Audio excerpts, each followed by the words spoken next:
جی doctor صاحب، جس طرح یہ دیکھیں دن بہ دن ذلیل ہوتا جا رہا ہے، ابھی جو بھٹی نے بھی اس کی پوڈ کاسٹ کی، اس حوالے سے آپ کیا کہیں؟ دیکھیے بھٹی نے اس کو چیر کے رکھ دیا ہے، اس طرح کے سوالات کیے ہیں. اس میں مرزا جیلمی بار بار کہہ رہا ہے کہ جناب علی میرے چینل سے وہ کلپ دکھاؤ. یہ کس چینل پہ اپلوڈ ہوا تھا؟ نہیں یہ میرا کلپ ہی نہیں ہے. میرا کلپ ہوگا جو میرے چینل پہ چڑھا ہوا ہے، اس پہ سے نکالا. یہ پوڈ کاسٹ ہے وہ سرکار بات یہ آپ آواز آپ کی نہیں ہے. ایک منٹ بھائی، جب بھٹی نے پوڈ کاسٹ کرنی ہوتی جہلمی سے تو وہ اپنے چینل پہ اپلوڈ کرتا ہے، کسی اور کی اجازت نہیں دیتا. جو پوڈ کاسٹ کرنے والے ہوتے ہیں نا زیادہ تر، وہ اپنے چینل پہ ویڈیو اپلوڈ کرتے، کسی اور کے چینل پہ اس کو اجازت نہیں دیتے. ٹھیک ہے جی. تو جتنی پوڈ کاسٹ ہوں گی ان کے اپنے چینلز پہ ہوگی. اب اس کو جب دکھایا گیا کہ ایک طرف کہتا ہے کہ یہ ہے، دوسری طرف کہتا ہے یہ ہے، یعنی اس کے تضادات دکھائے گئے ہیں، تو کہتا ہے مجھے اپنے چینل پہ دکھاؤ. یہ بھی اس کا جھوٹ ہے. اچھا، مجھے اپنے چینل پر دکھاؤ اور میرا کلپ دکھاؤ. جی اب میں یہاں ایک بات کہنا چاہوں کہ یہ جب پھنس رہا ہے تو کہہ رہا ہے مجھے اپنے چینل پہ کلپ دکھاؤ. تو اس کی دو نمبری جو میں آپ کو بتانا چاہتا ہوں وہ یہ ہے کہ دیکھیں کہ یہ یہاں تو کہتا ہے کہ میرا کلپ میرے چینل پہ ہونا چاہیے. جی ٹھیک ہے جی. اور دوسری طرف ایک کتاب فتاوی رضویہ امام احمد رضا بریلوی رحمۃ اللہ علیہ کی ہے.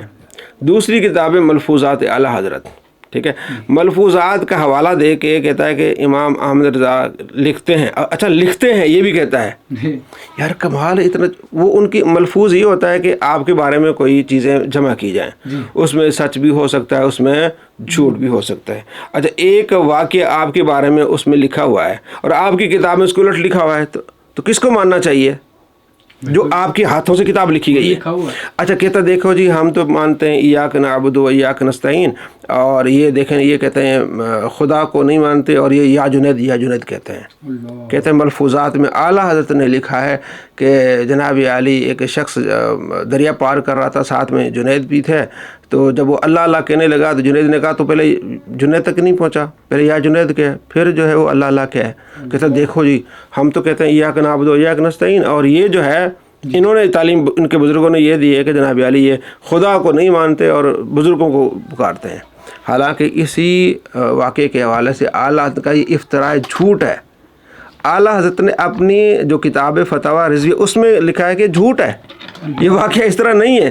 تو مطلب یہ دیکھیں کہ ملفوظات کا حوالہ دے رہا ہے جو کہ ان کی کتاب ہی نہیں ہے، اور ایک طرف اپنے لیے کہہ رہا ہے کہ جناب وہ کلپ جو ہے حالانکہ بول اس کے ہیں، ویڈیو اس کی ہے، پھر بھی کہہ رہا ہے کہ نہیں میرے چینل پہ ہونا چاہیے. میں آپ کو یہ دکھاؤں، یہ اعلیٰ حضرت کی کتاب فتاوی رضویہ اور جلد اس کی 26 ہے، صفحہ نمبر اس کا ہے 436. ان سے اسی بارے میں یہ واقعے کے بارے میں سوال ہوا. فرماتے ہیں یہ غلط ہے کہ سفر میں دریا ملا بلکہ دجلہ ہی کے پار جانا تھا، اور یہ بھی زیادہ ہے کہ میں اللہ اللہ کہتا چلوں گا، اور یہ بھی زیادہ اس طرح کہ میں اللہ اللہ کہتا چلوں گا، یہ واقعہ پورا صحیح نہیں ہے. اور یہ محض افتراء ہے کہ انہوں نے فرمایا تو اللہ اللہ مت کہہ، تو جنید کہا کہ کہتے یہ جھوٹ ہے. اب مرزا جیلمی نے اس واقعے کو کہا کہ یہ ملفوظات میں لکھا ہوا ہے، تو اعلیٰ حضرت کا عقیدہ تو یہ ہو گیا کہ خدا کو نہیں ماننا، نہیں پکارنا، بابوں کو پکارنا. اعلیٰ حضرت کہہ رہے ہیں یہ واقعہ غلط ہے اس انداز سے جس طرح بیان کیا گیا ہے. ملفوظات میں جو بیان کیا گیا اسی کو کہا کہ غلط ہے. تو اصل کتاب کون سی اعلیٰ حضرت کی؟ فتاوی رضویہ. تو کس کو ماننا چاہیے؟ اس کو ماننا چاہیے؟ نہیں جناب. تو جو ان کی طرف منسوب ہے اس کا حوالہ دے رہا ہے، اس کو ریجیکٹ کر رہا ہے، اور اس کو پتہ بھی کیا لکھا ہوا ہے. کہتے نہیں اعلیٰ حضرت نے کب منع کیا ہے، کب اس کو غلط کہا ہے. پہلا لفظ ہے کہ غلط ہے. جواب دیتے ہو پہلا لفظ ہے کیا ہے؟ غلط ہے. تو اس کی دو نمبری آپ چیک کریں. اپنے جھوٹ اور تضادات اس کو جب دکھائے جاتے ہیں کہتے ہیں میرے چینل پہ ہونے چاہیے، اور دوسروں پر جب چاہے جھوٹ باندھے.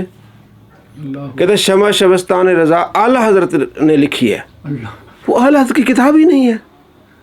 یہ جھوٹوں پر اللہ کی لعنت ہوتی ہے، یہ جھوٹا ہے. تو اسی طرح ذلیل و رسوا ہو رہا ہے.